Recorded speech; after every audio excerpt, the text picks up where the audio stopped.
Bismillahirrahmanirrahim. Assalamualaikum warahmatullahi wabarakatuh. Alhamdulillahirabbil alamin wa bihi nasta'in wa ala umurid dunya waddin. Wassalatu wassalam ala sayyidina Muhammadin wa ala alihi wa sahbihi ajma'in. Amma ba'd. Adik-adik sekalian, insya Allah sekarang kita akan memulai pelajaran praktek ibadah, yaitu diambil dari kitab Taqadud Turos, tuntutan praktek ibadah. Sekarang kita akan membahas tentang syarat-syarat wajib puasa dan rukun-rukun puasa. Bismillahirrahmanirrahim. Syarat-syarat wajib puasa. Yang pertama adalah Islam. Jadi orang kafir itu enggak wajib dan enggak bisa untuk melaksanakan puasa karena mereka bukan orang Islam. Tetapi nanti di neraka mereka akan disiksa. Disiksa karena apa?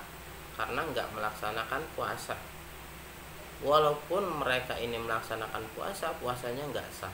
Karena apa? Karena mereka bukan orang Islam.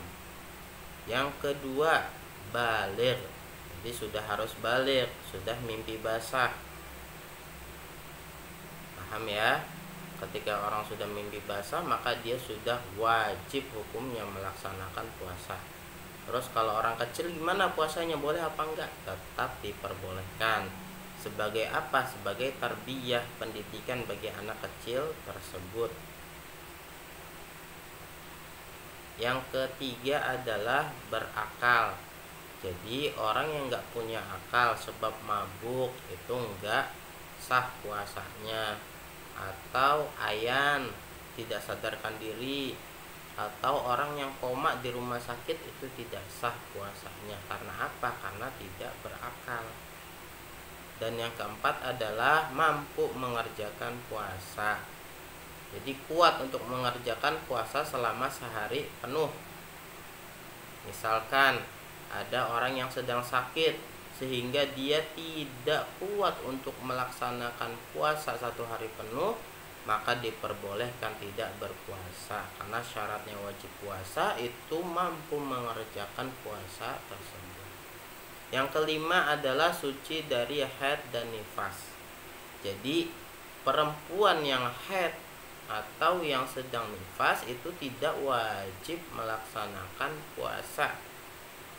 Tetapi nanti ketika sudah suci, maka dia wajib mengqodoknya apabila dia meninggalkan puasa yang wajib seperti puasa Ramadan. Adapun yang terakhir, yang keenam adalah bukan musafir yang telah memenuhi persyaratan boleh qashar sholat. Maksudnya apa? Jadi orang yang sedang berpergian atau musafir ini diperbolehkan tidak berpuasa. Persyaratannya apa bagi musafir tersebut untuk tidak berpuasa? Persyaratannya sama dengan orang yang diperbolehkan untuk mengqashar sholat yang sudah dijelaskan di pelajaran Fiqh Syafi'i lil Mubtadi'in. Jadi fikih itu saling berhubungan. Nah, ini puasa berhubungan dengan bab sholatul musafir. Paham ya? Jadi orang yang sudah diperbolehkan untuk mengqashar sholat berarti dia diperbolehkan untuk tidak berpuasa. Tapi dia boleh juga berpuasa. Jadi orang yang berpergian, misalkan adik-adik ini berpergian dari Depok menuju ke Papua misalkan. Ini kan jauh. Perjalanannya sudah boleh mengqashar sholat. Maka ketika bulan Ramadan adik-adik nggak kuat, boleh tidak berpuasa pada bulan Ramadan tetapi diqodok di hari yang lain. Paham ya? Di hari yang lain. Tapi apabila adik-adik memilih untuk berpuasa dan kuat karena biasanya untuk berpuasa, maka diperbolehkan berpuasa. Bahkan itu lebih baik. Karena apa? Karena kita tidak punya tanggungan besok setelah bulan Ramadan misalnya. Paham ya? Selanjutnya adalah rukun-rukun berpuasa. Yang pertama, jadi rukun-rukun puasa itu hanya ada dua, hanya ada niat dan menghindari hal-hal yang membatalkan puasa. Jadi kita perjelas satu persatu.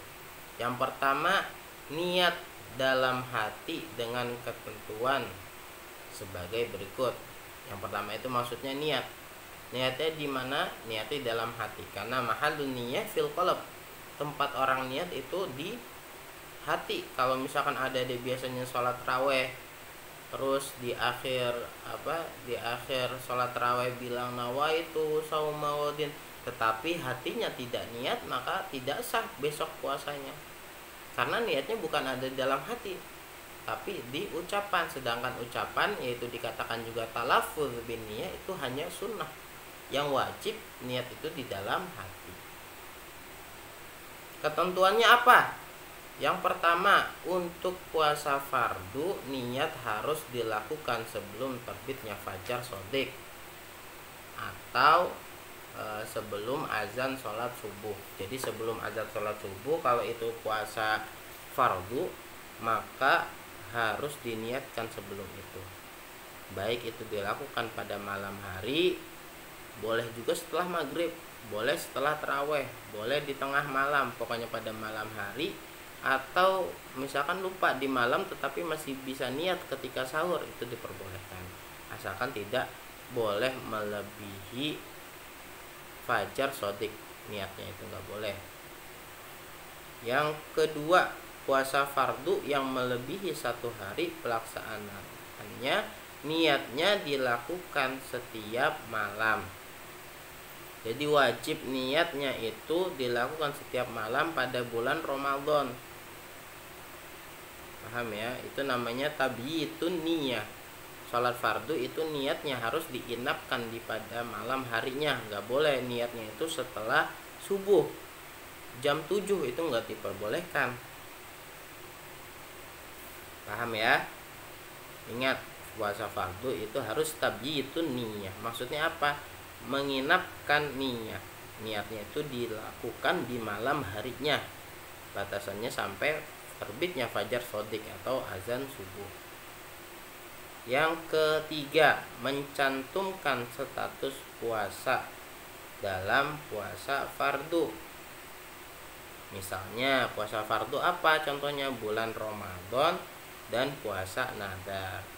Misalkan apabila ada demo puasa Ramadan, maka harus dicantumkan puasa Ramadan. An adai fardhi syahri Ramadan, harus disebutkan Ramadannya. Kalau nggak disebutkan maka tidak sah. Paham ya? Begitu juga puasa nazar. Misalkan mudah-mudahan ada-adik ini hafal Al-Quran. Ada-adik niat, andaikan besok saya hafal semua Al-Quran 30 juz, saya akan puasa selama 3 hari berturut-turut, misalkan seperti itu. Maka ini menjadi puasa yang dinazarkan, hukumnya wajib. Maka harus mengatakan kata-kata nazar. Nawaitu sauma ghadin an adai fardhi nadhrin. Atau pakai bahasa Indonesia aja, ya Allah saya niat puasa karena nazar. Nah, nazarnya harus disebutkan. Dan puasa sunnah yang memiliki sebab. Maksudnya apa? Bukan puasa sunnah yang memiliki waktu, semisal puasa Senin dan Kamis. Paham ya? Sekarang contohnya, contoh niat puasa Ramadan yang sempurna itu bagaimana? Seperti yang banyak kita ucapkan ketika bulan Ramadan di setelah malam tarawih, yaitu apa? Nawaitu sauma ghadin an adai fardhi syahri Ramadan hadhihi sanati fardhan lillahi ta'ala. Ini wajib dihafalkan oleh seluruh santri, karena sangat penting sekali niatnya seperti ini. Bahasa Arabnya harus hafal. Tapi misalkan ada orang yang nggak bisa bahasa Arab, maka diperbolehkan niatnya itu dengan bahasa Indonesia. Ya Allah, saya niat puasa Ramadan di bulan Ramadan karenamu ya Allah, fardu karenamu ya Allah, itu diperbolehkan asalkan niatnya itu di dalam hati.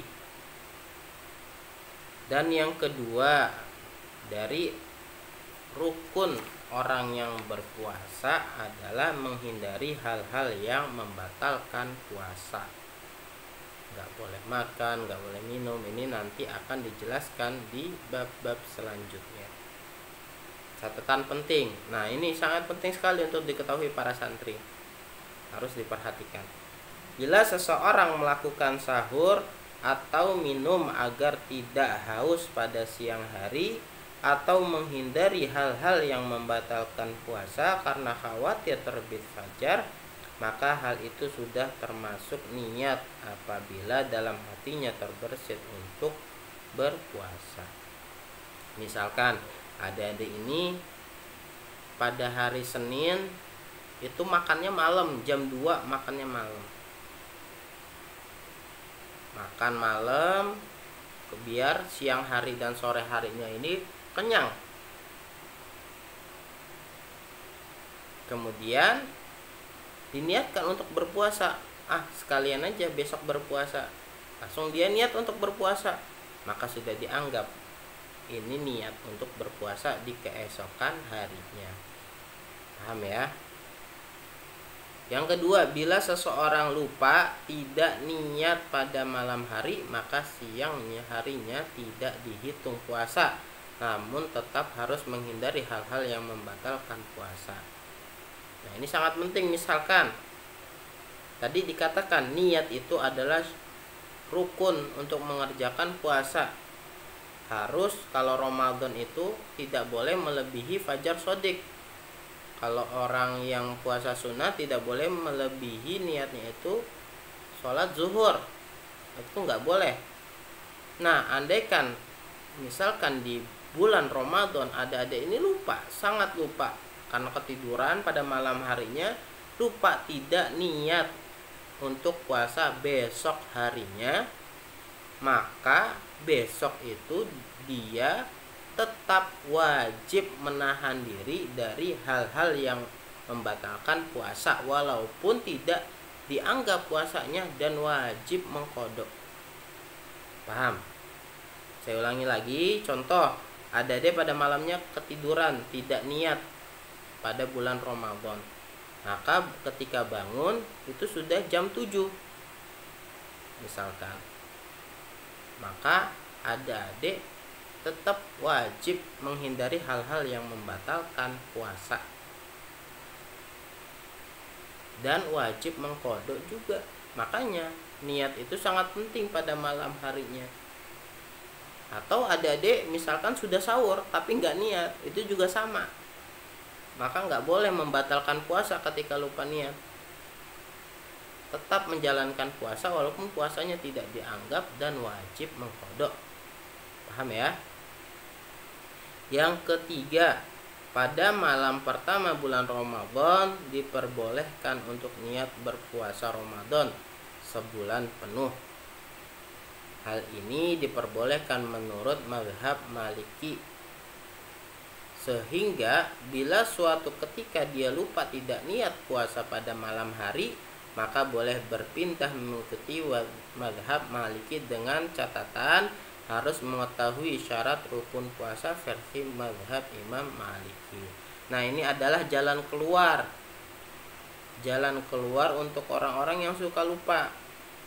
Bahkan santri ini harus tahu kalau misalkan puasa itu bisa diniatkan sebulan penuh di awal bulan Ramadan, mengikuti siapa? Mazhab Imam Malik. Kalau Imam Syafi'i tidak boleh. Imam Syafi'i harus tabiyitun niyah atau menginapkan niyah. Tetapi kalau misalkan Imam Maliki ini memperbolehkan puasa dengan niat 1 bulan penuh. Makanya kita harus double di awal bulan Ramadan. Kita bilang nawaitu shauma qadin an ada fardhi syahri Ramadan hadisanati fardhulillahi ta'ala.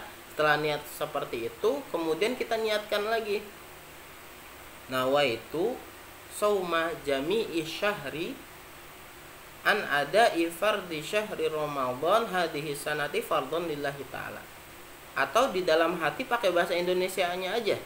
Ya Allah, saya niat puasa 1 bulan penuh bulan Ramadan mengikuti mazhab Imam Malik karena fardu, karena Allah Ta'ala. Itu diperbolehkan.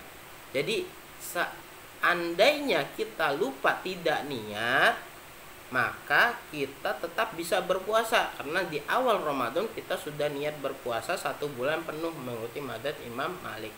Tapi kalau misalkan kita tidak niat puasa 1 bulan penuh, ketika kita lupa niat, maka besoknya puasanya tidak bisa dianggap. Tetapi wajib menghindari hal-hal yang membatalkan puasa dan wajib mengqadha. Makanya setiap awal bulan Ramadan itu harus diniatkan puasa 1 bulan penuh. Ini sangat penting sekali. Paham ya? Untuk yang keempat, orang yang berpuasa sunnah boleh berniat setelah terbitnya fajar dan sebelum tergelincirnya matahari ke arah barat, dengan catatan dia belum melakukan hal-hal yang membatalkan puasa. Misalkan adik-adik mau puasa Senin, Kamis, mau puasa hari Senin, kemudian pada malam harinya adik-adik ini lupa, tidak niat. Tetapi ketika bangun jam 7 pagi misalkan, adik-adik tidak sahur dan tidak niat, tetapi menganggap diri adik-adik ini kuat untuk berpuasa. Karena apa? Misalkan jam 12-nya makan banyak, maka niatnya setelah subuh, walaupun lewat subuh, itu diperbolehkan. Karena apa? Karena ini adalah puasa Senin yang hukumnya itu sunnah. Kecuali bagi orang yang telah terbiasa melakukan puasa pada hari-hari tertentu, misalkan Senin dan Kamis, kemudian pada hari itu dia lupa dan baru ingat setelah makan. Dalam peristiwa itu ia tetap diperbolehkan niat puasa asalkan matahari belum tergelincir ke arah barat. Misalkan adik-adik ini dalam menghafal Quran tirakat untuk puasa Senin Kamis, sudah biasa berbulan-bulan bahkan bertahun-tahun puasa Senin Kamis atau puasa Kamis saja. Kemudian kebetulan suatu hari adik-adik ini lupa tidak niat dan makan pada jam 7. Jam 8 ya baru ingat kalau ini hari Kamis dan sunnah untuk berpuasa, maka tetap diperbolehkan untuk berpuasa. Dengan catatan puasa Kamis ini sudah kebiasaan dari adik-adik, sudah biasa dilaksanakan. Kalau baru sekali puasa ya nggak boleh seperti itu. Tapi kalau sudah kebiasaan diperbolehkan walaupun sudah makan, asalkan niatnya sebelum tergelincirnya matahari. Dan yang terakhir, bagi pekerja yang berat seperti tukang panen padi, petani misalkan, bila mendapat masyaqqah syadidah. Apa maksudnya masyaqqah syadidah? Yaitu keberatan yang sangat yang tidak bisa ditahan pada umumnya. Jadi susah untuk berpuasa. Kalau dia nggak kerja, dia nggak bisa mencari rezeki dan nggak bisa mencari makanan. Tetapi kalau bekerja, dia mendapat keusahaan karena seorang petani ini sangat susah. Misalkan pada bulan Ramadan sangat susah, nggak kuat kalau misalkan dia bertani sambil berpuasa, maka diperbolehkan untuk iftar. Apa maksud iftar? Iftar adalah membatalkan puasanya dengan syarat benar-benar tidak kuat untuk melanjutkan puasa. Dengan sekedarnya saja tetapi membatalkan, nggak boleh langsung maruk makan semua, tapi hanya sebatas sesuatu yang bisa melanjutkan puasanya dia untuk menghilangkan kedaruratan kelaparan tersebut. Paham ya? Ini adalah bab yang sangat penting, jadi harus dipahami apalagi masalah niat. Cukup sekian dari saya. Assalamualaikum warahmatullahi wabarakatuh.